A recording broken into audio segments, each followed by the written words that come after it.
Rabbi, you have a very interesting name, which is when you're called up to the Torah, you're called up as Avram Yoshua Heschel. Tell us about the origin of your name and then the relationship to the great Hasidic dynasty. My Hebrew name is Harav Avraham Yehoshua Heschel ben Harav Osher B'chana Rachel. I was named for my maternal father. He was the Hasidic rabbi in Radomishel in the Ukraine. He was murdered by Simeon Petlura along with my uncle. They were both murdered the same day. I am the direct descendant of the Baal Shem Tov and the Maharal, and I am the 11th generation rabbi. The first 10 rabbis were Hasidic and Orthodox. I am the first conservative rabbi in the family. Now, I understand that the murders were part of what brought your family to Canada? The murders were done in 1919. It was in 1925 that my father, Rabbi Osher Silverstein, came to Winnipeg as a rabbi along with my mother and my 3 older sisters. And we lived in Winnipeg, Manitoba, Canada. I was born in 1926. The family had come in 1925. And in 1935, my father became the rabbi in the Breed Street Shul in Boyle Heights, and he was the chief Orthodox rabbi.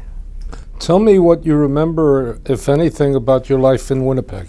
My life in Winnipeg, when I was there, there were 30,000 Jewish people. Now there are about 15,000, and the Jews of Winnipeg, because of the cold or for whatever reasons, they moved to either Toronto, Vancouver, Phoenix, or Los Angeles. And when we came to Los Angeles, I attended public school, Sheridan Street Elementary School, Hollenbeck Junior High School, and Roosevelt High School, and then UCLA, from where I was graduated with a Bachelor of Arts, and then I was a student at the Rabbinical Assembly, the Rabbinical School at the Jewish Theological Seminary, and I was blessed to study with great professors, Rabbi Saul Lieberman, Rabbi Dr. Boaz Cohn, Levi Ginsburg, Alexander Marx, and the seminary president was Dr. Louis Finkelstein, also with Dr. Simon Greenberg and Rabbi Max Arzt, among other, and H.L. Ginsburg, who was an expert on the Bible. At the time I was about 8 years old, and we used to play on the street. You know, that there was ice on the street. Winnipeg is the coldest city, except for maybe Calgary in Canada. And I remember in 1935, it was 56 degrees below zero without a wind chill factor. And I thank God we left Winnipeg for Los Angeles. Now, tell us, what was the name of the shul there? It was called the Ateres Yisrael Shul. It was on Manitoba and Powers Avenue. And your father traveled throughout Canada when he was the rabbi there? He would go to Western Canada, and he would go to these small communities, and he would give them at the Bar Torah, and they would give him a few dollars. And in those days, it wasn't like today where the temple pays the rabbi or the cantor. It was the kehillah, the community, who paid. And they paid very little money. Life was very, very difficult. All right, when my mother, my birth mother died, a family took me in because my father was away a lot of the time. And one day a bunch of women came to take me to the orphanage. But her son, Lou, he was like 6'2", and she said, if you can get past him, you can take the little boy. And he said, don't you dare. And I stayed with her until my father remarried. So technically I had three mothers. My birth mother, Gessie Glass, who kept me from the time my mother passed away in 1929, June 29, until December of 1931, and then my mother, Rabbi Silverstein. And you were 5 years old when your father remarried? 26 to 31, yes, 5 years. And your mother lived to 90. My mother lived till 99. 99 and 10 months. And her mind was good until the end. When you were in, when you had your bris in Winnipeg, was it one of Gussie Glass's daughters that carried you, or who carried you, and why was that? Her daughter carried me. I was born on a Saturday, and my bris was on a Saturday in the Breed Street Shul. I mean in the Ateres Yisrael Shul, and I guess it held maybe 150 people, but through the years about 15,000 people told me that they were at my bris. And Gessie's daughter Leah carried me from where I was born on Manitoba Avenue to the shul for my bris. Is that because it was Shabbat, so a girl was allowed to carry you? Well, they had an Eruv, but I don't know how, but it was Leah who, my adoptive sister, who carried me to the Breed Street Shul, to the Ateres Yisrael Shul. Is that shul still in existence? No, that area there, there are a lot of Indians and others. That was called the North End. But Winnipeg has changed a lot since we were there. The Wellington Crescent is a nice area. The Tuxedo area is a nice area. And the house that we had, my niece's boyfriend, was there, and it's now an empty lot. What was the address? 379 Manitoba Avenue. And what was the address where Gussie Glass was? 396 Manitoba Avenue. And how did that happen that she took care of you? Did she go to your father? Did your father go to her? Well, when my mother died, my father, they were next door neighbors. I was born at 505 Burroughs Avenue. And my father used to travel a lot in Western Canada to make a few extra dollars. So she took me in, and she kept me. What else do you remember about those early years? Well, I attended William White School. Boys went from kindergarten through grade 3, and I didn't speak English. I spoke only Yiddish, and people asked my father, when will he learn English? He said he'll go in public school, and in 3 weeks he'll be talking, and that's what happened. And Aberdeen was a rough school, But that was just the time we came to Los Angeles. When you were with Gussie, where did your sisters go? There was a lady who, her name was Leica, and she took care of them while my father was gone. And how many Jews were living in Los Angeles at that point? At that time, there were 70,000 Jews living in Boyle Heights. This was in 1935 with its heyday. The Breed Street Shul was built in 1922, and it was considered the greatest shul on the entire West Coast. There were 1,100 seats, and the men sat downstairs, and the women sat in the balcony. And when you came to America, did you take a train?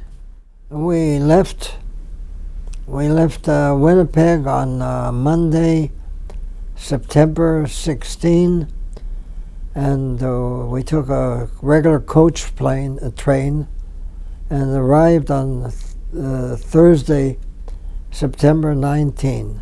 Now, why did your father leave Winnipeg? My father left Winnipeg because the opportunity came that the rabbi in the Breed Street Shul left, and there was a Meshulach who came to our home, and he said, "Rabbi, there is a position available now in Los Angeles. You should go there." And my father came, he tried out, he was accepted, and from 1935 until he passed away in 1973, he was the rabbi of the Breed Street Shul. Now,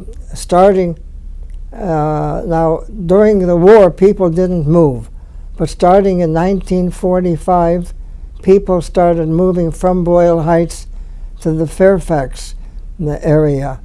And he started the yeshiva. It was called the Los Angeles Jewish Academy, also Yeshivat HaMa'arav, the Yeshiva of the West.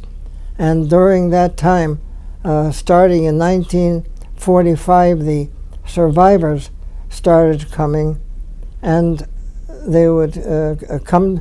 They didn't want to send their children to the Breed Street Shul. They wanted a Jewish education, and they came to my father. My father would meet with them, would see the children, and he would tell them, you don't have to pay any tuition, but if you do have any money, it'll help us. And at one time, there were 360 children in the day school, not counting the yeshiva, which was from 4 to 7, which I attended. I attended UCLA during the day, and at the yeshiva from 4 to 7 in the evening. But take me to your home. How many? You had 3 older sisters? At that time, I had 3 older sisters. My maternal mother died when I was a baby. My father remarried my second mother in 1931, and she helped raise me and my 3 sisters. And she lived for 99 years and 10 months. Her entire family were murdered. She came from the city of Kowel in Poland, and her entire family were murdered except for one brother who was able to escape, and eventually he came with his wife and 2 children to Israel to settle, and my mother and father visited, and they were reunited. She was the second oldest. She had an older sister and 2 younger brothers and 2 younger sisters. And tell us her name. Her name was Rabbi Silverstein. And what was your relationship with her? My relationship with her was good. As far as she was concerned, I was her son. Later on, in 1939, when we were already in Los Angeles, my brother Aaron, who passed away at a young age because he had heart problems. Was born in 1939, in January 2nd, 1939. And then my sister Clara was born in 1945, and she and her husband, Dr. Stephen Bailey, made Aliyah to Israel, and they live in Jerusalem, and we are in constant touch with each other. And your older sisters, what are their names? My oldest sister was Miriam. My second sister was Frida Malka, and my third sister was Mary Michla. And during those days, things were very, very difficult.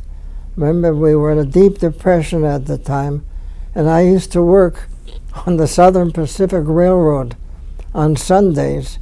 The going wage at that time was 46 cents an hour, but on Sundays they paid time and a half, which was 69 cents an hour, and for 10 hours I received $6.90. My sisters, they needed money, like any youngster, and I gave each of them $2, and I kept 90 cents for myself. And what do you remember most about your home? My home, it was in Boyle Heights, 618 North Cummings Street. We bought the home for $3,300 and another $1,500 to rehabilitate it, $4,800 for a 4,000 square foot home, 2 stories.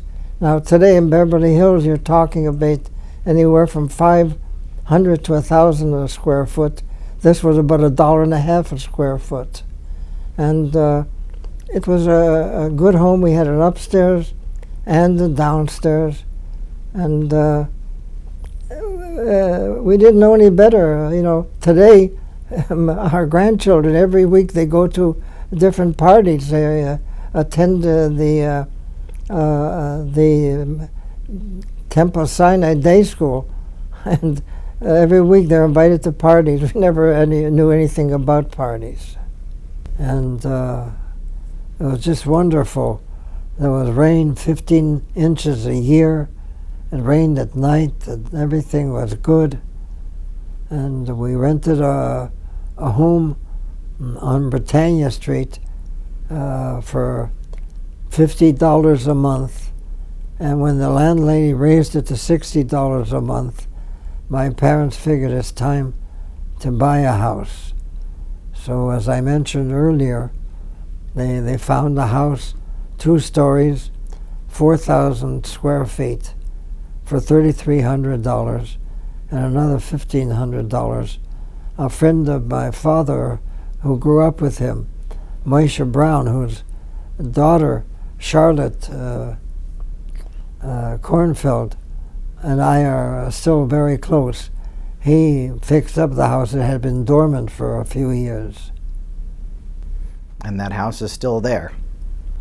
618 Cummings, I saw it. The house is still there. My mother sold it. She had a neighbor across the street, a Hispanic man, who kind of watched out for her. And one day he said, "Riva, I'm moving. It's time for you to get out of here." So she sold the home that we bought for $3,300, and she sold it for $83,000. And my sister Clara had a condo, a condo on Whitworth and Rexford, and she lived there until she passed away. And whenever she needed help, Kay was there to help her and take care of her. You said something very interesting before. You said the family was poor, but everybody else was poor, and you didn't know you were poor. No, I mean, you lived that way. I mean,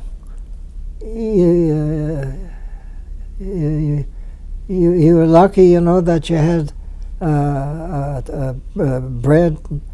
For instance, even when I went to Sheridan Street Elementary School, things were very rough. My father came to the Breed Street School in '35 at $2,000 a year, and the only extra money he would earn was if there was a funeral or a wedding, and he had a shamus by the name of Samuel Dubinsky, and people would pay, say, $15 for a funeral.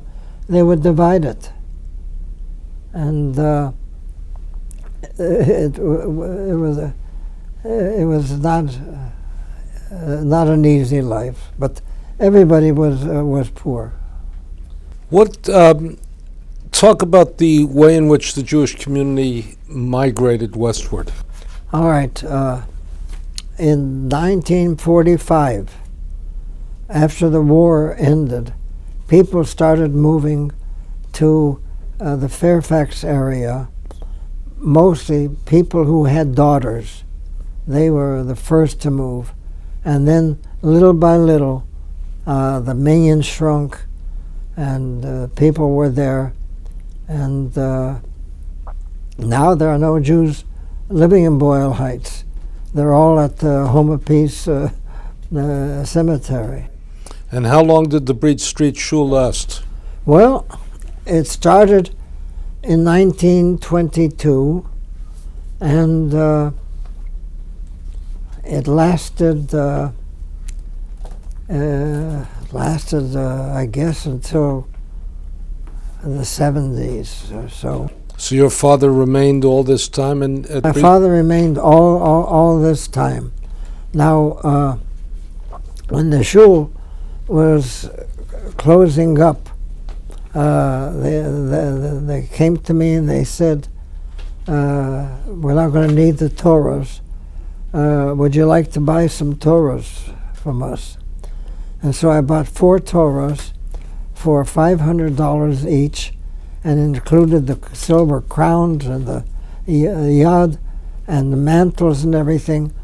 And I gave them to Temple Beth Am, and they paid me the $2,000. And they are still using the Torahs, like on Kol Nidre, when they have about 25 or 30 Torahs that they give to the people during the Kol Nidre. And this is the meeting of the World War I vets at the Breed Street Shul. This was 1942. You see here a bunch of the Deity Minyan members, and you see a bunch of veterans, of the Jewish veterans of the First World War at the Breed Street Shul. Now, this right here was Reverend Samuel Dubinsky, the shamus, and this right here was my father, Rabbi Silverstein, and right here am I. I was 16 years old at the time. Let's start with the Breed Street Synagogue. What do you remember about growing up in Los Angeles in the Breed Street Synagogue? All right, as I mentioned, in Los Angeles, in this area of 1 square mile, there were 70,000 Jews who lived there when we arrived. In the weekdays, they had 3 minyanim, 6 o'clock, 7 o'clock, and 8 o'clock. The 6 o'clock minyan, many of the shochtim who used to go to Vernon, to the slaughterhouses, were at that minyan. My father used to go to the 8 o'clock minyan. And was your father a Hasidic rabbi? No, my father was not Hasidic. He was a straight, what you call, Orthodox rabbi. He was given smicha at the age of 17. He was a brilliant scholar. And also, our Rosh Yeshiva, Rabbi Uri Meir Tzirlin, was what you call a Bucky, who knew the Talmud, and we could take a pin and put it on the Gemara, and he would tell us what word was on it, and it was just unbelievable how brilliant. So the two of them, he lived with us. My father was what you called a chorif, a very sharp rabbi. Rabbi Tzirlin was a Bucky. He was very scholarly. and he had come from the Telze Yeshiva in Cleveland before he came to us in Los Angeles. And what do you remember about your father's life as a rabbi? Now, my father... Did he preach in English and Yiddish? My father spoke in Yiddish every Shabbos. Now, at the Breeze Street Shul, there was a building in the back that was called the Beth Midrash. And they davened there weekdays. On Friday night and Saturday and holidays, they davened in the large building, which was hit by the Whittier earthquake. And to this day, it was made into a national heritage, whatever you call it, and it'll take millions to rehabilitate. So that what they use now is they converted the Beth Midrash. They took the Aron Kodesh out of the main sanctuary and put it into this building, and there are Jewish groups that go visit there, and also it's a social center for the community. And how did your father take to the fact that you were going to become a conservative rabbi? My father was very, very strict. In his earlier years, little by little, he mellowed. And when the people asked him, how come your son's going to a conservative seminar, he says, as long as he remains a Jew, I'm satisfied. And were you close to your father? I was close to him. I mean, we didn't always agree because, I couldn't go to the playground, for instance. I finished public school at 3 o'clock, and 4 o'clock I had to be at the yeshiva. So I was studying public school and yeshiva. And I resented all that time. I didn't really have time to study as much as I would like in the English because of the Jewish. Now, was your father a Zionist also? Well, my father was a Zionist, and not only that, but he went in Basel when Herzl, he was there when Herzl wrote, he wrote Das Judenstaat, the Jewish state, and Herzl himself came from an integrated family. He was not that religion, but after the Dreyfus case, I think it was 1896, and he was falsely accused, and Herzl said the only way that the Jews will not have to worry about being cheated, murdered, is to have our own state. And he brought up the idea of a state in Israel. And even an Orthodox rabbi, Rabbi Salanter, became a pro-Zionist, although most of the Orthodox said until the Mashiach comes, there's not going to be a state. At that time, your father worked with, like, the Reform rabbis. Would you say at that time there was more cooperation among conservative Orthodox Reform than today? Rabbi Magnin of Wilshire Temple saw that my father was a completely honest man, and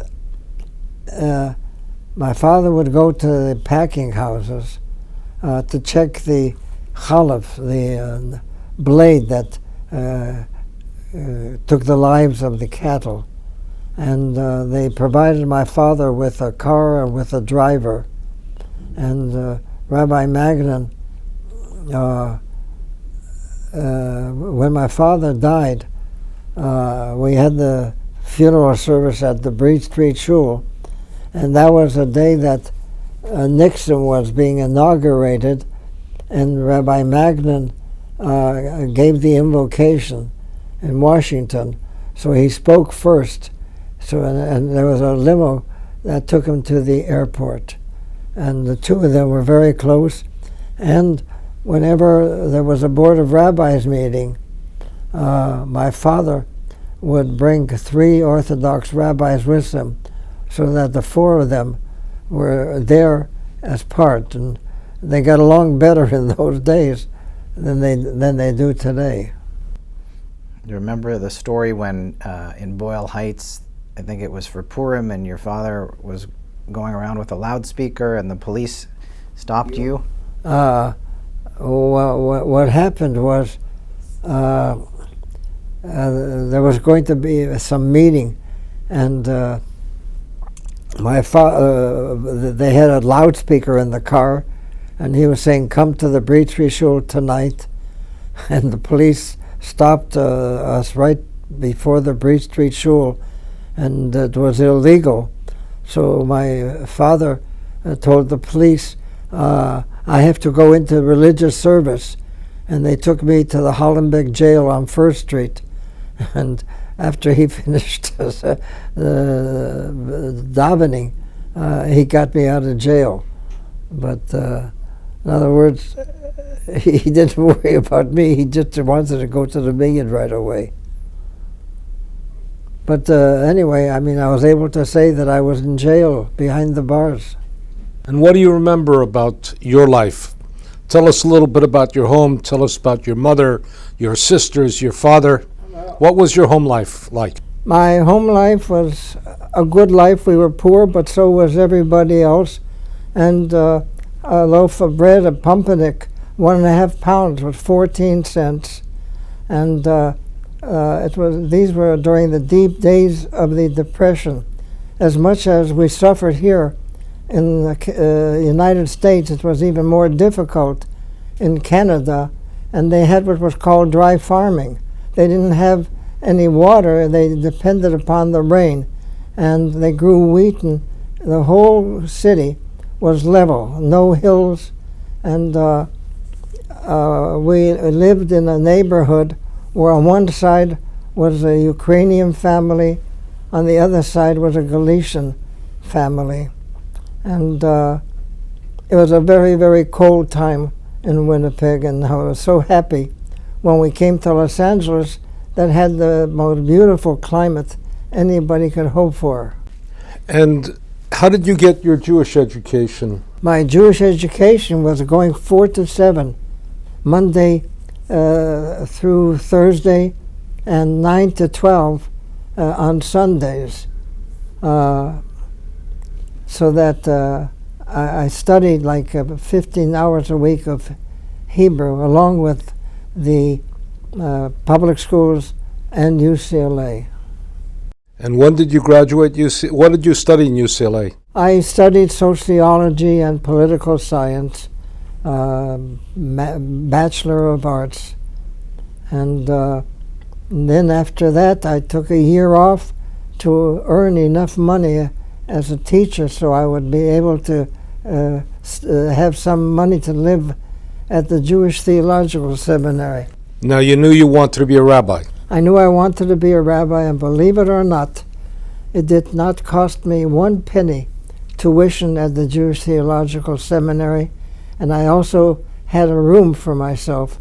The only thing I paid for was food at the cafeteria. Nowadays, the students pay $25,000 a year tuition, just as they are paying that here at the University of Judaism, or now they call it the American Jewish University, to study for the rabbinate. Now, you were ordained, I remember this distinctly, because you entertained your colleagues who had been ordained for 50 years here, when they honored you after being ordained for 50 years, and the Rabbinical Assembly meeting was in Los Angeles. Yes. I know if I entertained them. But you had dinner together. Oh, we had dinner together, and we have photos of my class. My class of 19 people who ordained, 13 of us are gone, and 6 of us are still I And who were some of those people? Julian White, who is a member of Sinai Temple. We have Joseph Green, who just entered a retirement home in Jerusalem, and he was a rabbi of the Conservative Temple in Jerusalem. And then Arnold Marans, who is a Sephardic rabbi, and at 89 years of age, he is still a full-time rabbi in the Sephardic community. Sam Kenner lives in Florida during the cold months and in Colorado during the hot months. Jerry Abrams, he's retired in upstate New York. And Joseph Green, I mentioned. So there are some of us who are still around. Now, Abraham Heschel, he walked with Martin Luther King right next to him, and he was not afraid to be shot. And as you know, Martin Luther King was murdered. Right. And this is the recognition of your 50th anniversary in the rabbinate. This is the 50th anniversary, and we have here a photo of our class, and then we have, it was actually a double, the 52, 53 graduates, and each one wrote a history of himself. And let me see. All right, Jerry Abrams, you have here. You have here the photo of Rabbi Cantor Feuerman with the Megillah. William Berkowitz, who was a rabbi on 88th Street, Shul Beth Yeshurun in Manhattan. Sam Cheel, who wrote some sermonic books, very bright. Bernard Dukoff. It was 2 years. Myron Fenster, if you ever heard of him. I knew Myron Fenster. I went to camp with his son. Right, and He was the rabbi of Shelter Rock Synagogue, before that Jackson Heights. okay, Rabbi Raphael Gold, he was the associate to Rabbi Harry Epstein in Atlanta. Arnold Goodman, who is now living in Israel. From Minneapolis. He was from Minneapolis. Right. Joseph Green. David Jacobs, who was rabbi in Quincy. Simon Kobernitz, he retired as a brigadier general in the army. And he passed away. Mordechai Levy. By the way, Mordechai Levy, when I was in San Antonio, he came to chaplain school, and he asked me, do I know any nice girls? I said, there's a very bright girl. Her name was Roberta, now Rana. He met her, and he married her. And she's still around in Tampa, but he passed away. He had what you call non-Hodgkin's Lymphoma. Lymphoma. It takes you 10 years from the time you discover it until the time you die. And Jack Stuhl also had the same thing. Arnold Marans was still an active rabbi. Bernard Mussman, he served in the army. Milton Rube, he came from Chaim Berlin Yeshiva to the seminary, and Rabbi Mordechai Hutner was a Rosh Yeshiva. He was what they called from the Shisha Gaonei Hador. Soloveitchik, Cutler, Feinstein. Richard Rubenstein, you know him well. He was president of the Communes. Of the University of Bridgeport. Yeah, I think he's still around. Yes. Moshe Samber, David Silverman, here my wife and myself. Mordechai Simon, he was a very close friend of mine.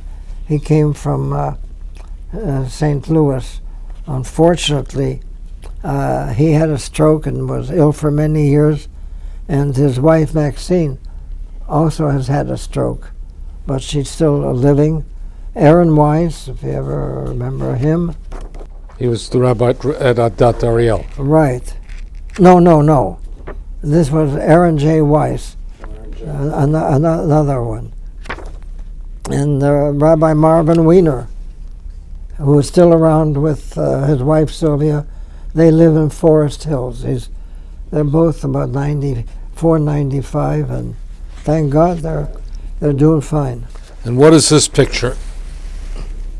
This is my ordination class of the 19 of us who were ordained, and here we had all the professors, and right here you had Dr. Louis Finkelstein, Professor Saul Lieberman, Abraham Joshua Heschel, H.L. Ginsberg, Rabbi Arzt, Rabbi Dimitrovsky, Gershon Cohn, and the only one surviving of all the professors and people is Marvin Wiener, who now lives in Forest Hills. And here we have, let me put on some glasses. Among the ordainees was Jerry Wolpe, whose son David is the rabbi at Sinai Temple. Jerry Abrams, Bernie Dukoff, Sam Kenner, Myron Berman, M.H. Weiss, Irving White, who was a #1 student in our class, myself, Arnold Marans, Julius Goldberg, Jacob Ostrovsky, Jacob Rubenstein, Merrill Rubin, David Arts, David Jacobs, and Saul Halper. It's extraordinary. I mean, I don't think I could recite my classmates like that. Well, luckily I have a good memory. This photo was taken in 1952 in New York when I still had a full head of hair. And what were some of the things that you enjoyed outside of the seminary in New York? Well, I used to go to, I don't know what you call it, where they had movies and they had dancers. And there was a theater, the Lowe's Theater, on 108th and Broadway. I used to go there once a week to see a movie. What about Kenny Keybart? What's the story with his family and how you tutored him? Kenny Keybart, I don't know whether he had, well, what do you call, but anyway, it was very difficult for him, and I used to sit with him and I prepared him for his bar mitzvah, and he became a bar mitzvah in a temple in the Bronx, and the party, we had Sophie Tucker, who was part of the entertainment at the dinner. And how did his parents find you to tutor him? I taught his cousin once a week. He lived on 92nd Street, and Kenny's father and Mrs. Haas were brother and sister. So I was with them and helped him through his bar mitzvah. And they would send you to Yankees games and things like that? All right, now the mother was the she represented the city of the Bronx in buying, and the father was an insurance man, and he used to buy tickets, season tickets for basketball and for the New York Giants. And whenever they didn't give the tickets away, they would have me go with Kenny to the games. And there was a restaurant near there, and he would sign, and we would have a dinner there, and they paid. And they would want you to take a taxi back, right? But Now, they wanted me to take a taxi. I wanted to save the money, so I would get on the subway and get off at 125th and Broadway there, and then I would take a taxi for 35 cents to the seminary, and I would give a 15-cent tip. And also, when I came to New York, the cost to enter the subway had just risen from 5 cents to a dime, and now it's about $2.75 to go on the subway. And do you remember how much it cost you years ago to go to UCLA? In 1 year, the tuition for two 20-week semesters was $38, and then they raised it 10% to $42, and the students rioted because of the cost. And why did you want to become a rabbi? I grew up in the rabbinate. It was a part of my life. I spoke Yiddish. I speak Spanish. I speak Hebrew. I speak English. And I just grew up knowing that I wanted to help people as a rabbi. And why did you want to be a conservative rabbi? That's a good question. At that time, there was not that much positions available as an Orthodox rabbi, and I was not as conservative as my father and the other Orthodox rabbis, and I just felt that the conservative movement was traditional, and there were great professors there, and I enjoyed those 4 years which I attended. Now, what years did you attend the Jewish Theological Seminary? I attended the Jewish Theological Seminary from 1949 till 1953, and before I was ordained, I went to Fort Hamilton in New York, took a physical, and I was accepted into the United States Air Force as a chaplain, first lieutenant. I served first at Lackland Air Force Base in San Antonio, Texas, and then I served at Keesler Air Force Base in Biloxi, Mississippi, and this was from 1954 to 1955. The Civil Rights Acts were not put into effect until 1965, so I lived through complete segregation on the base. When the airmen went in a bus, they sat where they wanted. As soon as you left the base, the white people sat in front, and as we called them in those days, the Negroes sat in back. And when I first came to Keesler Air Force Base, my car needed some work, and I was told that there was a good mechanic in Gulfport, Mississippi, which was 12 miles west of Biloxi. And when I came to get the car, I got on the bus, and the front was completely taken by white people. There were seats in the back of the car, and I sat down not knowing better. And the driver says, "Hey, you blank lover, get where you belong." And one of the Negroes sitting there, he said, "Young man, I see you're new here. It's going to cost you $50 if you don't get up and stand on the post." And I wasn't ready to pay the $50, so I stood in the white section holding on to the bar. What were you making in the Air Force in those days?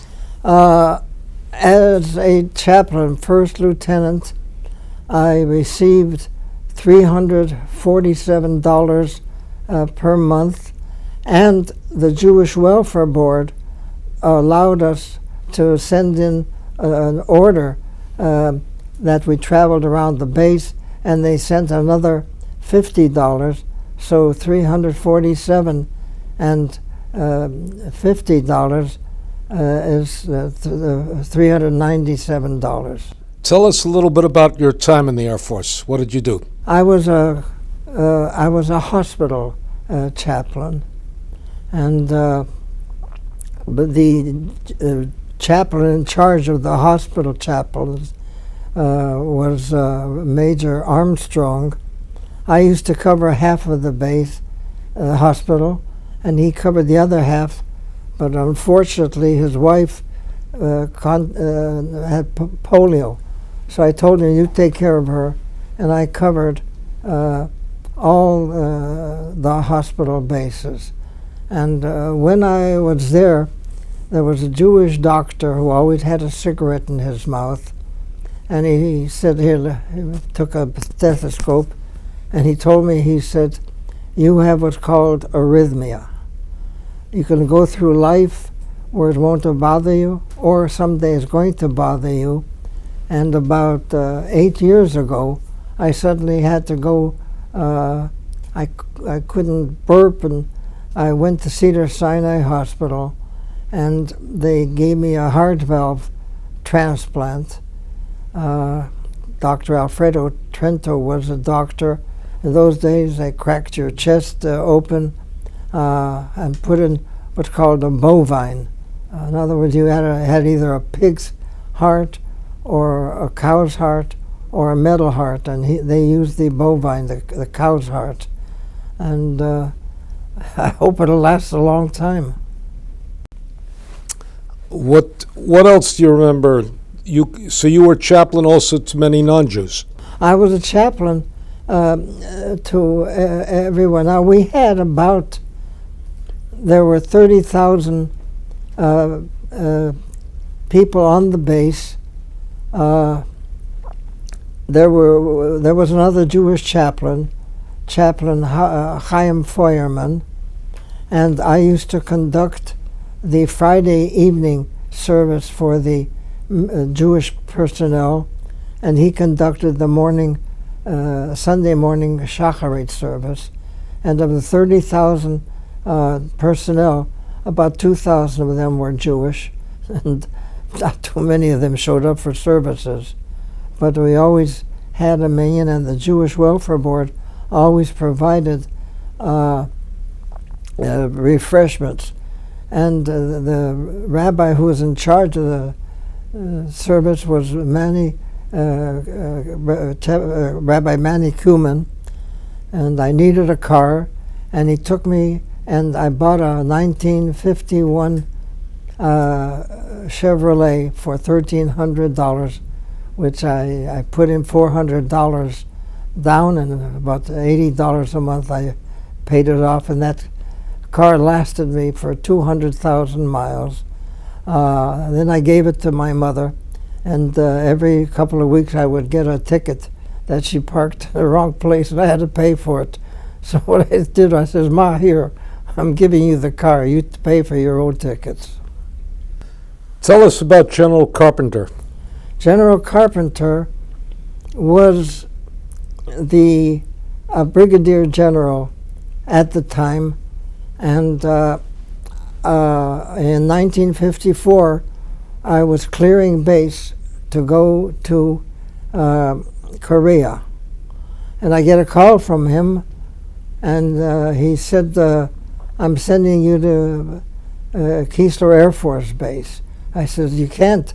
I'm already on the way to clearing the base for Korea. But what happened was a number of the Jewish chaplains from Connecticut, New York, New Jersey, they all refused to go to Keesler because of the segregation. They were very liberal. I had come in through Los Angeles, so they decided to send me there, and he told me, do whatever you can to help the Negroes. Don't cause too much trouble. And I did what I was could to help them. Was there much of a Jewish community down south in those days? There were two cities right there, Biloxi and Gulfport, which was 12 miles west. In other words, Biloxi was 90 miles from New Orleans, and the Jews, they came to the Friday night services, and they had a house there. I taught the children in the afternoons Hebrew school, and they taught the children in the Sunday school. And what was the experience for, because this generation's not going to know, what was the experience for Negroes down south in those days? Oh, it was bad.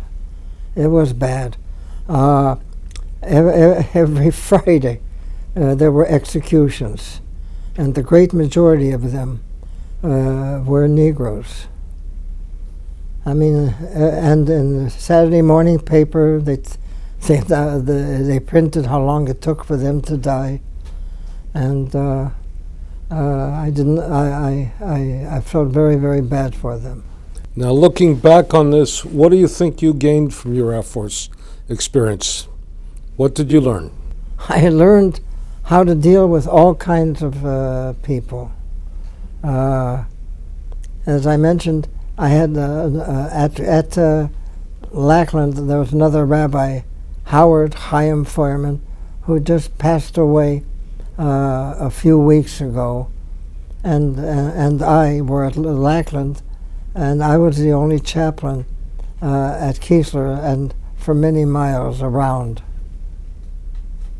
Tell us a little bit about, I understand that you bet on a putting green at the Air Force Base. All right. You won a lot of money. Now,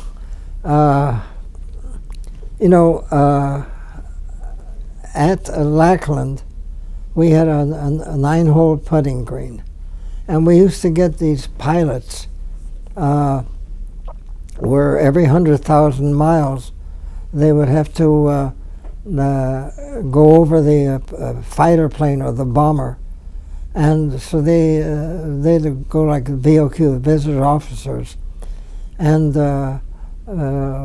what they would like to bet, so I would lose 1 or 2 games, and as the money got higher, I learned how to navigate that putting green. And I made a few extra dollars. Every little bit helped. Let me ask you, would the pilots feel free to curse in front of the chaplain, or they minded their words? No, they minded their words. Yeah. And tell us this picture. All right, now this picture here, in 1954, Rabbi Feuerman, who was at the right, was a sofer, and he wrote a Purim Megillah. So we have here Rabbi Feuerman, he passed away a few weeks ago, myself, Myron Berman, who passed away, Jerry Abrams, who is still around, and Bernard Dukoff, who passed away. And this is the Megillah that he held. And you're all in the Air Force at that point? We were all in the Air Force at that point. Now, at this time, these three and I went through chaplain school together. and then each of them went to their assignments. Here's one of your Air Force pictures. How do you... All right, this is my a photo of myself in uniform. I had two uniforms, a summer, which was gray, and winter, which is this color here. And I gave you the jackets, and you're not happy that I didn't have the cap. And we gave it to your son Nathan. So how do you feel looking at that picture? Yeah, that picture, I see a young man who had hair. Now I'm an old man, I don't have hair. Yeah, they were good years in the Air Force. I enjoyed them. And had I been married, I would have remained, until I would retire. But as it is, it worked out better for me this way. The nicest city in California is where my wife came from, San Diego. And my secretary left, and one day I went to a bar mitzvah party, and this lady came up to me, and she said, if you ever need a secretary, I'm available. I worked in religious school in San Diego. Her name was Edith Malkoff. And when the secretary left, I hired her, and she said, I know a nice girl in San Diego. Her parents are good religious Jews, and I went to San Diego on a blind date, and I met her, and I came back, and I said to myself, this is the kind of girl I want to spend the rest of my life. She knew her Judaism, she had a good heart, and right now, for instance, she's my caregiver with all my problems. We met on March 21, 1961, and we were supposed to be married in August, but Phil Finkel, the executive director, called me in, and he said, I just had a cancellation for June 17. You're going to have to get married early. And so we had met March 21st. We were married June 17, and for 56 years, I'm the luckiest person in the world to have such a wife, and we're blessed with 3 good sons, all of whom live here, all my grandchildren. We have 3 boys, 3 girl grandchildren. They're all here, except for the oldest, who is a student at the University of California at Berkeley. And tell us a little bit about your family life. Is it difficult to be a rabbi and have a family? I'll tell you. But you experienced that as a kid. I didn't look at the clock. I mean, I worked many, many hours. I really was not much of a help to Kay because she had to take care of everything. But they're good sons, and we have good grandchildren. One is at Berkeley, one is at the New Jew School. 3 of them are at at Sinai. 2 are in kindergarten, and the other is going to have her bat mitzvah this coming February. And then we have the baby who's a year old, just started walking, and we are so happy to see him walk. And this is your wedding picture? All right, this is our wedding picture. We were married at Temple Beth Am. We had about 300 people invited to the dinner, and believe it or not, Saul Rebo, the caterer across the street, I had done him some favors, and the dinner cost $6 per person that my wife's parents paid for. My uncle Sholem Tversky was in Siberia during the wars. His wife and 2 sons were murdered at Babi Yar, and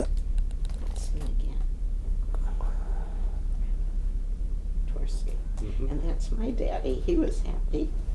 all right, now my uncle Rabbi Sholem Tversky, my uncle Rabbi Hinoch Tversky, who was a Moliner Rebbe in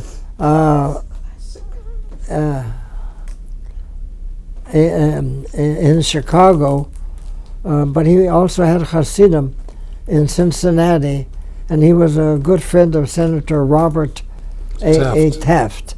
And they got some deal where they got him to be able to come to America, and they told him, now remember his wife and son had been murdered in Babi Yar. They said, as long as you're going, save another Jew. And so they found another woman. They were married, they got on the boat, they came to America. He had a shul on Pico and Genesee, when there was still a community there. Then he moved to near Beth Jacob congregation. He would go to the morning minyan there. And then in 1970, they sold the shul and they moved to Haifa. And they had a shul there at Neve Shanan Rehove Lot 4.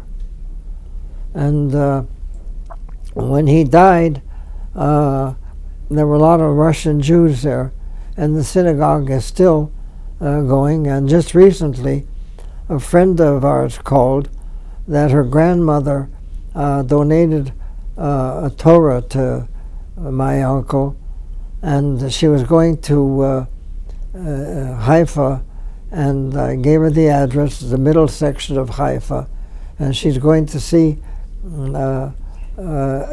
the Torah is still there. I hope it's still there. But it takes care mostly of Russian Jews there. So tell us about this picture. This is your uncle and your father-in-law in there.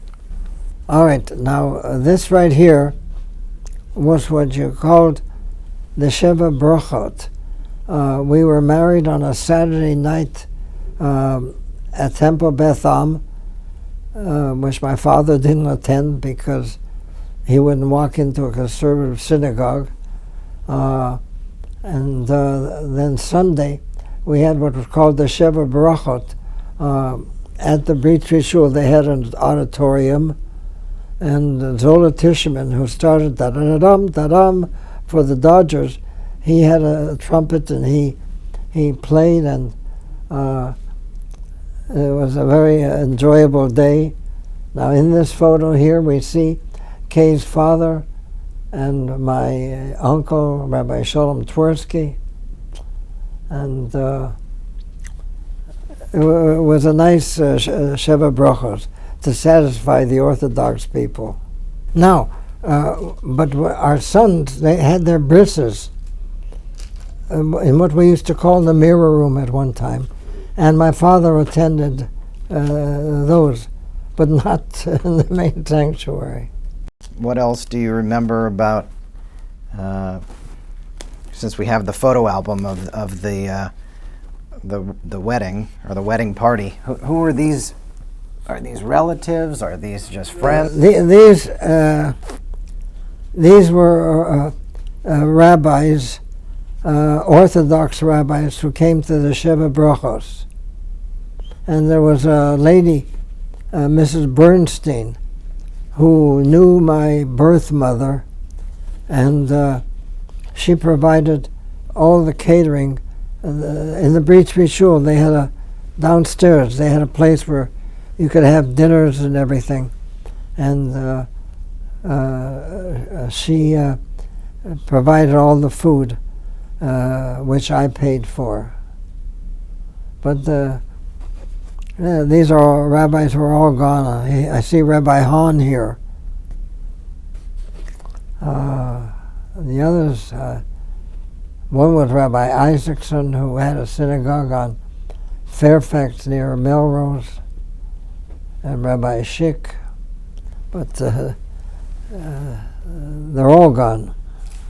And when you got married, you brought Gussie Glass, the woman who had adopted you. Yeah, Gussie Glass, my second mother. I told her, when I get married, wherever you'll be, I'm going to bring you to the wedding.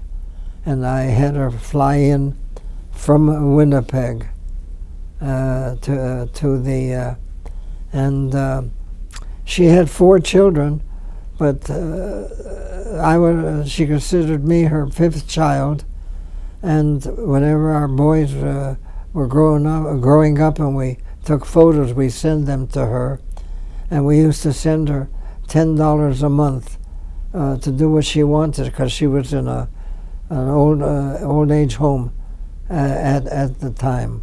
We wished we could have given her more, but we just, I started out at Temple Beth Am at $10,000 a year.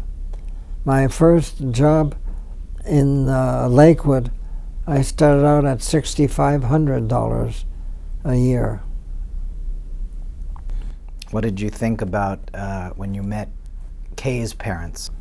Oh, Kay's parents, they were good. They were good, decent people who raised a good, decent daughter. And I thank God every day that I married her, and she's keeping me alive. And you were close with your mother-in-law and father-in-law. Oh yeah, and not only that, but when Kay's mother died, he was all alone, and he kept like walking in looking for her, and she had died. And when we came back from the funeral, this was in 1971, you were 3 years old. And when they came back from the funeral, the first question you asked was, "Where's Grandma?" And then we explained to you that she had passed away. And then a couple of years later. And then, not a couple of years later, about a year later, we told Kay's daddy, you gotta stay with us. And so we added on to our house, and he lived with us for how many years? What? 18 years. And Kay and you took care of him. You delayed your postgraduate studies, and the two of you took care of him. And then when he passed away, you were accepted to UCLA Law School and to Hastings Law School, and you wanted to be in the San Francisco area, so you studied there. And you passed the bar the first time you tried, and you're a brilliant young man, and we're very proud of you. And what did you do after your Air Force stint? All right, after my Air Force stint, I came back to Los Angeles, and I became the rabbi in Lakewood, California. I was there from 55 to 56, and then I became a weekend rabbi in Lancaster, California, and during the week I taught in Rabbi Bornstein's religious school in the Westchester area. And Rabbi Bornstein himself, he passed away, about 6 months ago. And we all belonged to a poker group. And there were 12 of us through the years. I am the survivor now, and I don't know where I can find another poker group to play with, which does not make me very happy. And the question is, were the rabbis good poker players? Oh yeah, they were good poker players. I'll give you some names, Rabbi. No, they're all gone, so you can't do. Marvin Bornstein, Paul Dubin, Sidney Guthman, Julian White, Bert Weithaler, Abe Whitaker, Henry Fisher, and as Elijah the prophet said, when Jezebel was searching for him in Mount Carmel, Anila Vadino Tarti, I myself am still around, and I miss them all. And what were the Jews like in Lancaster, California? Now, in Lancaster, we had services Friday evening, and then Saturday morning, I taught the children Hebrew, and Sunday morning there was like a Sunday school. Now, what I did was, when I would go out to Lancaster, I served as an auxiliary chaplain at the George Air Force Base and Edwards Air Force Base, and also in 2 prisons, the Miraloma facility in Lancaster and the Sheriff's Wayside Honor Rancho in the Newhall area. And were Jews in prison? Oh yeah, there were. What brought Jews to prison in those days? Well, there were 3 Jews there.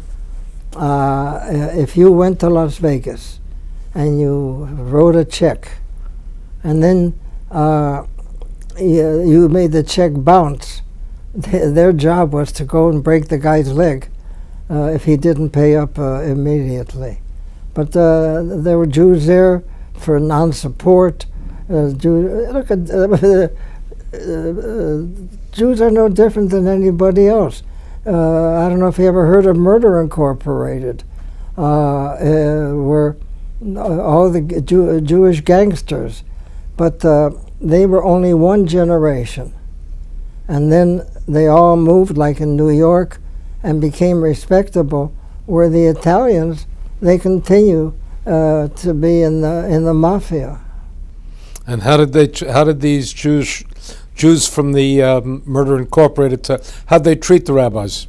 How did they treat the rabbis? Well, let me talk about Meyer Lansky, for instance. Now, Meyer Lansky remembered the pogroms. And when, for instance, I don't know if you ever heard of Fritz Kuhn, who was head of the Nazi, whatever you call it, Lansky and the Jewish people would come to the Madison Square Garden and break up the meetings. And Lansky helped Israel, and one day he decided the government wanted him, and he came to Israel. And according to Jewish law, if you are Jewish, you get automatic citizenship. But when they told Golda Meir who it is, she said, "I don't want any Murder Incorporated here," and they sent him back to Los Angeles. And he whatever hotels he was in charge of, he was honest. In other words, he knew people are still going to lose money, but everybody knew they were getting a fair shake from him. Unfortunately for Lansky, 1958, after the U.S. government made life miserable for him, he went to Cuba, and he built a hotel there which took all his money. And then Castro came into power and took everything away, and Lansky more or less became a poor man. And Lansky had 3 children. One of them was not well physically, And his wife blamed Lansky, and she was put into a rest home, and he lost everything. Now, one of his sons went through West Point and was an officer during the Second World War. And there were others Jewish. There was Bugsy Siegel. He was good looking, he was an actor, but he liked to kill people.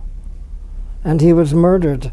There was a girl, Virginia Hill, who was collected money and from the mafia, and he was finally murdered because he built the Flamingo Hotel, and which was supposed to cost $1 or $2 million. He didn't know what he was doing.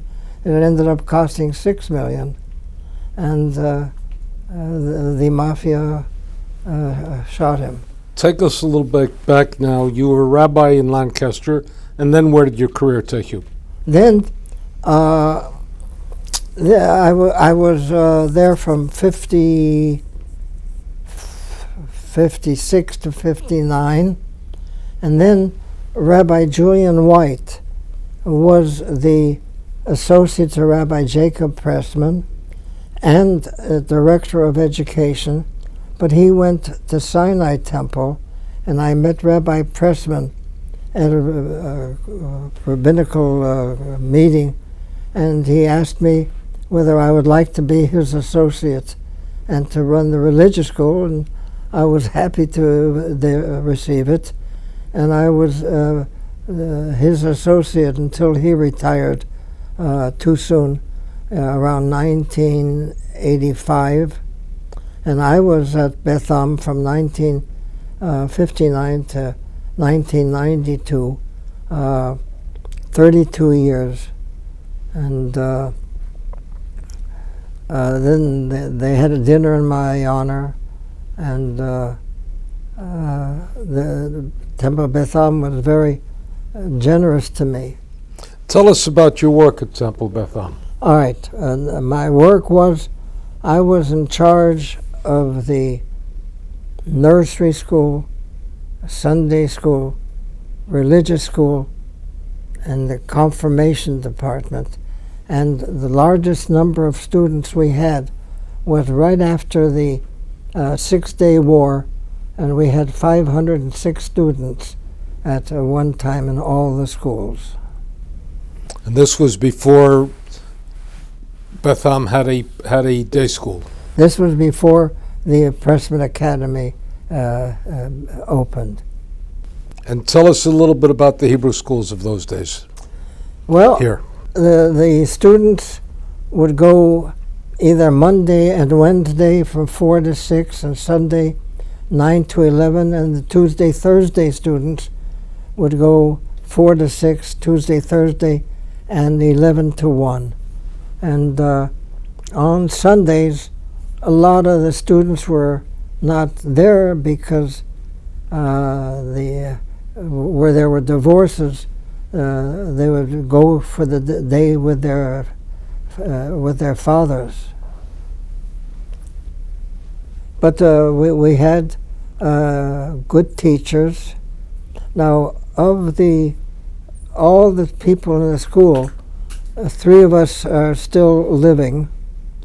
Tria Mintz, she's in Connecticut, and Tikva Slomovic is living in Israel. And Tikva, I don't know if you ever heard of Eliezer Slomovic.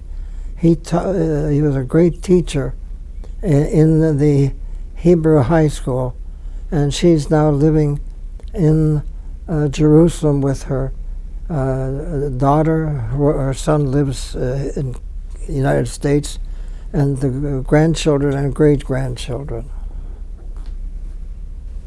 And tell us about the expansion of Beth Am. How large a congregation was it when you came? When I came, we had about 1,000 families.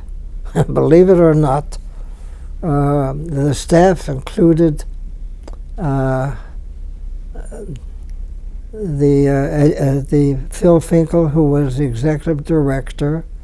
We had 3 secretaries. Dolly Riskin, whose husband was the musician at Beth Am on Fountain and Crescent Heights. Crescent Heights, and then we had, when I came, Cantor Abraham Salkov was the cantor, and William Halpin was the associate cantor, and I was the associate rabbi. Now you've got about 100 people working in the religious school and in the temple. And how did you work with the, were you also responsible for the Daily Minyan? I wasn't responsible, but I was a member of the Daily Minyan. And in those days, I would wake up early every morning, and we had like 50, 60 people at the Daily Minyan in those days. Now, through the years, I took some photos, and I gave them to David Kaplan, who was the gabbai there, and he developed them. If you ever ask, he'll show you those photos of the Daily Minyan.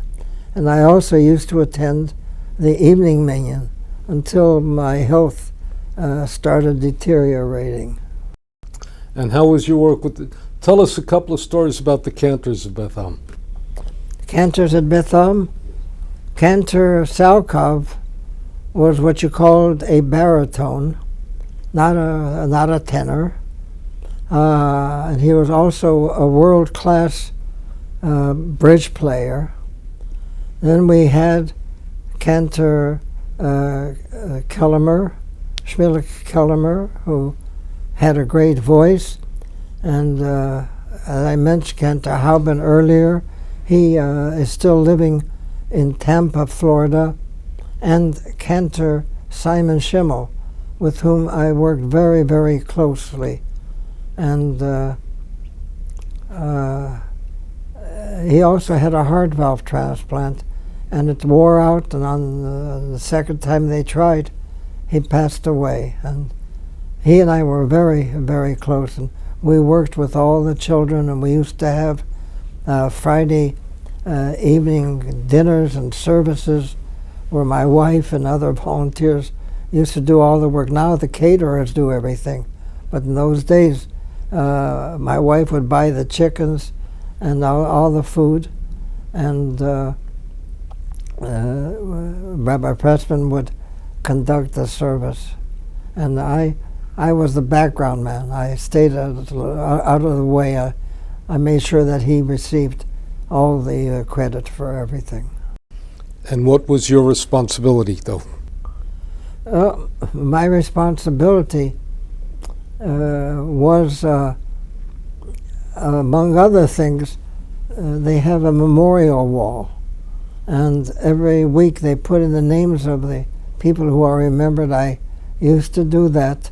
And I would call people to remind them about their yortzeit. And they would come. And as I mentioned, David Bame was a gabbai when I came there, and then a gentleman by the name of Uncle Ben Slotnico, who was Rose Pilch's uncle. We had Mr. Adolf Schwartz and Norma Arbit's father, and I have fond memories of all of them. And tell us some stories about Rabbi Pressman during his heyday. Well, Rabbi Pressman was a great orator, a great, he just was, he sang beautifully, he had a beautiful voice, he gave great sermons, and he was one of the founders of Camp Ramah, and he was just a kobo. He was involved in everything, and I learned a lot from him. And why did you say that you felt that you gave him all the credit? I learned you're better off not getting too much credit. I don't look for honor. And the saying, Ezu Chocham Haroet Hanolad, who's a wise person who sees what's happening. And I was happy. For instance, when I came, I found a number of boys in the school who would, on Rosh Chodesh Benson, would join Cantor Kellemer, and they would all sing together. And we had an orchestra where a gentleman by the name of Zola Tischerman conducted, and when we'd have assemblies, and Itzi Riskin, who was the music director at Beth Am, and his wife Dolly worked for us. He would write all the music, and I would buy that from him for the different musical instruments.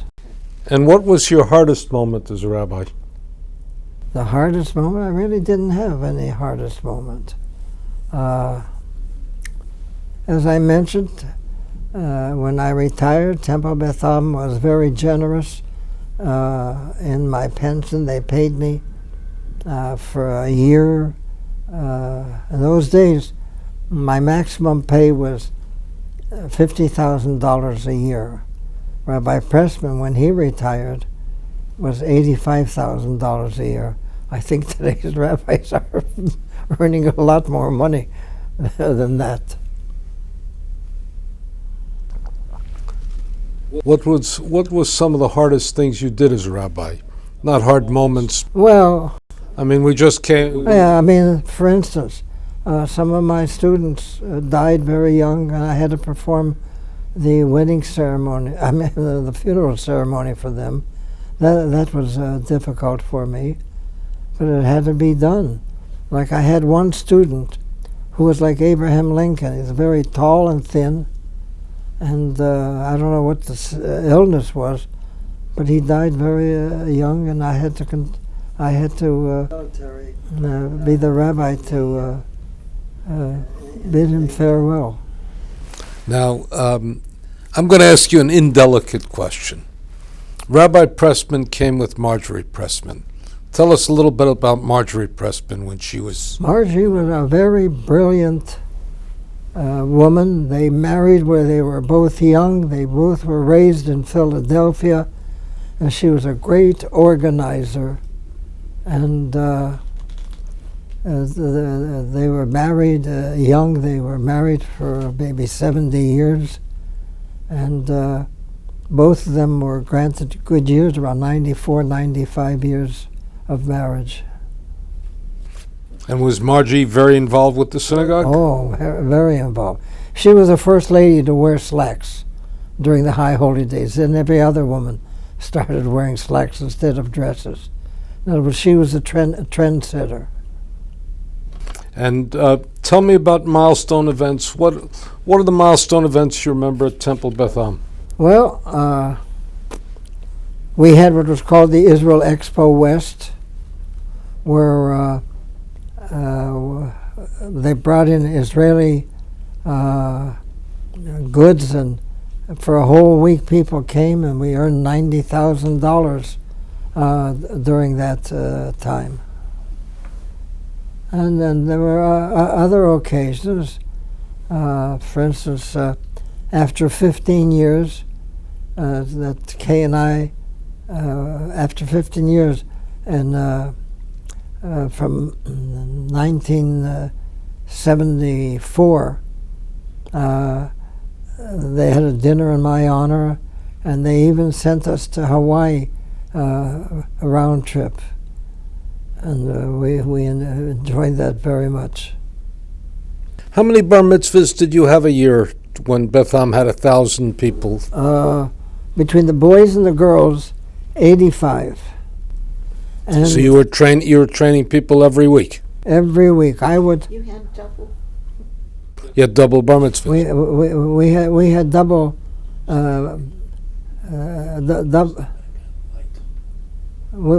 We had many double bat mitzvahs. Now, in those days, the girls used to become bat mitzvah Friday evening, and the boys bar mitzvah Saturday morning, and then there were a few muggings there, and that ended the Friday evening large service.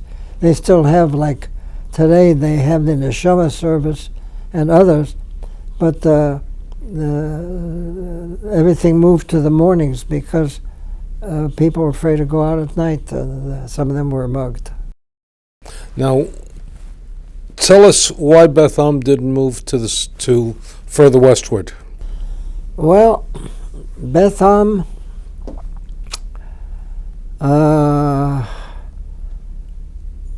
Beth Am had a chance to buy the Carthay Circle, which is not far from Temple Beth Am, but they didn't buy it, and they built on La Cienega. It was around 1958 that they built it. Max Zimmer was the contractor, and he lived to 100 years old. He was very involved also. Built other Jewish edifices, if you ever heard the name Max Zimmer. And now things are different. There's an old saying, if it ain't broke, don't fix it. And some of us old-timers, we're not happy that all that sanctuary is not going to be there. Let's go through a couple of things here for a moment. This is when you were honored by at the Century Plaza Hotel in 1974. All right, now 1974. We'll photograph that, but let's just hold it for a moment. Yeah, 1974. That was like after 20 years. They gave me the honorary doctorate at that time. So technically I can call myself Rabbi Doctor, but I don't do that. Now, what was your association with the Library Minyan when it was founded? Well, when it was founded, you have more rabbis who attend that Library Minyan. Elliot Dorff, Wexler, once upon a time used to come. There are others, and I just like the singing and the Dvar Torah, and I just enjoy it. Okay. My most memorable achievement, among other things, was I was very close to Cantor Simon Schimmel, whose daughter teaches at Pressman Academy and whose son is also a cantor.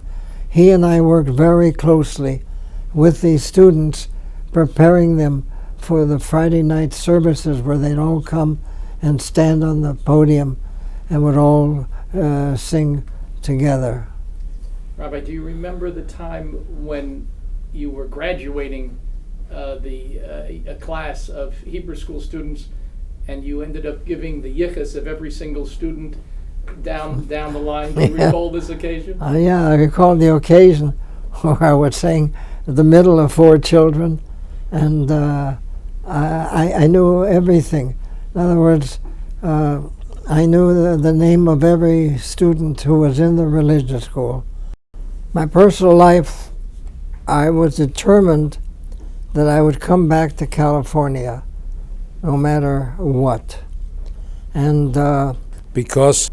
because I just loved the climate. My whole family was here. And I have what's called anemia, where I'm always cold. And this is a warmer city. Tell me for a moment, what was your proudest moment in the rabbinate? Proudest moment in the rabbinate, the fact that I was able to, among my students, a number of them became rabbis. One became an Orthodox rabbi, David Silverman.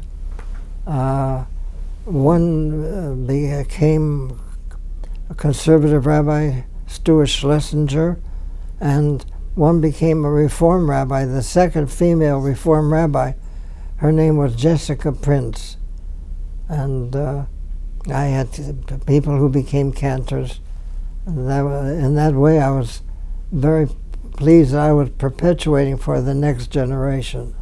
Now let me take you through several of the events in Jewish history that you lived through. After all, you were born 1925. 26. 26. What do you remember about the Holocaust? Oh. As it was taking place, not now. As it was taking place, for instance, my father was born in a city called Mezerich. And one day the Nazis came in, and in one day they wiped out the entire city. I don't know if you remember Lou Colin. Lou Colin's mother and my father were born on the same street in Mezerich, and we remained good friends until he died at the age of 100. But practically no Jew was spared because they all had relatives back east. My father had 4 older sisters and a younger sister, and one of them moved to Israel, and the others were all murdered. And I mentioned my birth mother. She had 3 older brothers and a younger brother, and her father and one brother were murdered by Petura. And what do you remember about, where were you when Israel was established? 1948, I was here, and I counted the votes when they had the November 29th. The votes, and finally Israel was accepted into the United Nations. And what do you remember of that night? Oh, that was a happy night. I remember all the dancing they did and everything. And the United Nations has not treated Israel properly. And what do you remember about the build-up to the Six-Day War? All right, now the Six-Day War, that happened in 1965, 67. 67. Israel took on all the nations. They destroyed the Egyptian Air Force, and there was an old saying that the Egyptians start it and the Syrians finish it. And Israel was being shot at in the Golan Heights. And they had like 36 tanks, and 35 of them were destroyed. And finally they took the Golan Heights, and no country in the world accepts the fact that Israel still controls the Golan Heights, but we're not going to give it back. Because then the Syrians would look down again and shoot them. Now, when we were in Israel, we stayed at a kibbutz in the Golan Heights, a very nice kibbutz, and it was very interesting. And my wife and I visited Israel in 1959 before I came to the Temple of Beth Am, and my wife and I went a couple more times that we visited Israel, and my older sister was living in Israel, and also my father's sister, and her husband, Rabbi Yonah Hochman, was a religious judge. And one more, tell me one more question about this. What happened to the other people? Where did the people of Mezerich go with your father, your father's generation that left Mezerich? When my father was ready to leave Mezerich, there was a Jewish community in Bloemfontein in the Transvaal, and Winnipeg, where there were people from Winnipeg, and my father chose to go to Winnipeg. I served as treasurer of the Rabbinical Assembly for 20 years, and for a number of years I was on the Bet Din for conversions at the AJU. Rabbi Bergman was the Av Bet Din, and right now Rabbi Mervyn Tomsky is the Av Bet Din. Let's sum up, Rabbi. Let me ask you, you've now been in the rabbinate for in excess of 60 years. Yes. And the question is, looking back on your career, did you choose the right career? Oh, yes. I chose the right career. I retired at the right time, and I've made it a point not to be involved in any kind of politics. Unfortunately, between my balance and my dialysis, I try to come to library minyan whenever I can, which is not often enough. Now, over your career, Rabbi, how many students did you have? What's that? How many students did you have over your career? Oh, thousands. Thousands. And are you proud of having created good Jews? Oh, yeah. I mean, you worry about the next generation. Tell us, Rabbi, about some of your students who became rabbis and cantors. As I mentioned, David Silberman, Orthodox rabbi, Stuart Schlesinger, conservative Prince, Debbie Prince, Reform. She's still in Poway, near San Diego. And some of the cantors, the names I don't remember exactly completely. And then there were people who, now you, for instance, you were one of my proteges, and I discovered you. Tell us who you're talking about, Rabbi. I'm talking about Robert Flug.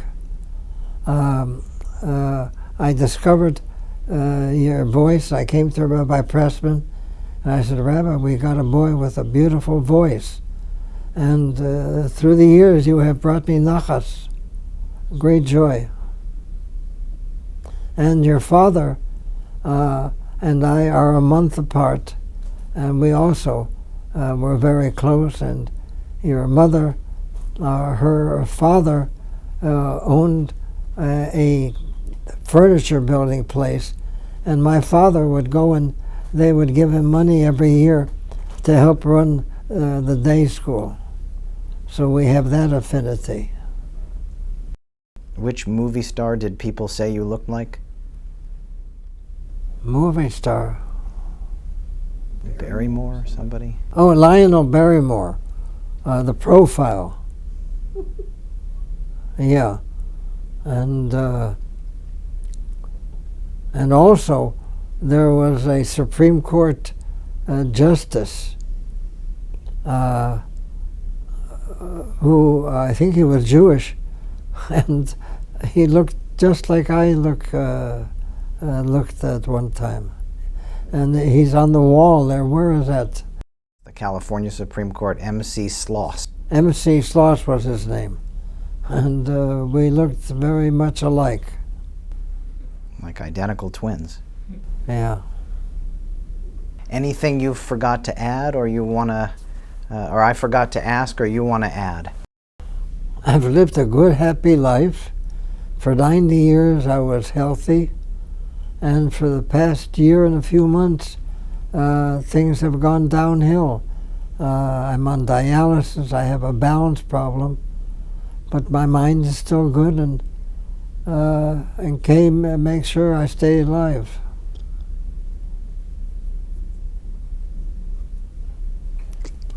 Okay? I think so, Rabbi. Yes.